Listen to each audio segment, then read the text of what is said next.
एक बार राजा भोज की पत्नी भोज को स्नान करा रही थी। दोनों आनंद का अनुभव कर रहे थे। भोज बार बार अपनी पत्नी से आग्रह करते कि पानी और डालो। इस पर उनकी पत्नी जोर जोर से हंसने लगी। राजा ने पूछा कि तुम क्यों हंस रही हो।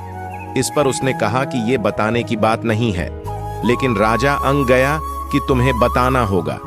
तब उसने कहा कि ये बात तुम्हें मैं नहीं, मेरी बहन बताएगी। उल्लेखनीय है कि भोज की पत्नी उस ज्ञान को जानती थी जिसमें पूर्व जन्म का ज्ञान होता है।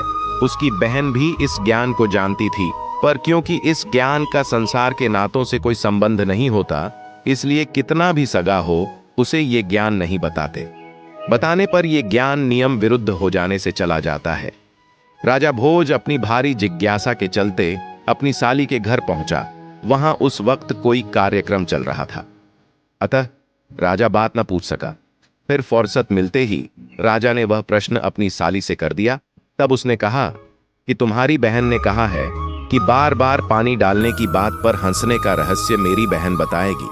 तब राजा की साली ने कहा कि आज आधी रात को बच्चे को जन्म देते ही मेरी मृत्यु हो जाएगी। इसके 18 साल बाद मेरे पुत्र जिसका आज जन्म होगा, उसकी पत्नी तुम्हें ये राज बताएगी। राजा ने बहुत हठ किया, पर इससे ज्यादा बताने से उसने इनकार कर दिया। ठीक वैसा ही हुआ। पुत्र को जन्म देकर भोज की साली मर गई।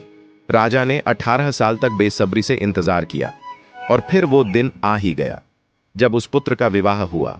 राजा उसी बात का इंतजार कर रहा था। सो जैसे ही उसे वधू से मिलने का मौका मिला, उसने कहा, मैं 18 साल से इस समय का इंतजार कर रहा हूं। और भोज ने पूरी बात बता दी। वधू ने कहा कि पहले तो आप ये बात नहीं पूछो तो बेहतर है, और अगर पूछते ही हो तो मेरे पति से कभी इसका जिक्र न करना, अन्यथा वो पति धर्म से विमुख हो जाएगा और इससे विधान में खलल पनजेगा। राजा मान गया। तब उस वधू ने कहा कि आज जो मेरा पति है, 18 साल पहले इसे मैंने ही जन्म दिया था। तुम्हारी पत्नी इसलिए हंस रही थी कि इससे पहले के जन्म में जब तुम उसके पुत्र थे, वह तुम्हें बाल अवस्था में नहलाने के लिए पकड़ती थी। तब तुम नहाने से बचने के लिए बार बार भागते थे, और आज स्वयं तुम पानी डालने को कह रहे थे। इसलिए उस जन्म की बात याद कर वो हंस रही थी। उसने या मैंने उसी समय तुम्हें ये बात इसलिए नहीं बताई कि वैसी अवस्था में तुम उसे पत्नी मानने के धर्म से विमुख हो सकते थे। यह बात सुनते ही राजा में गहरा वैराग्य जागृत हो गया। यही प्रभु की अजीब लीला है।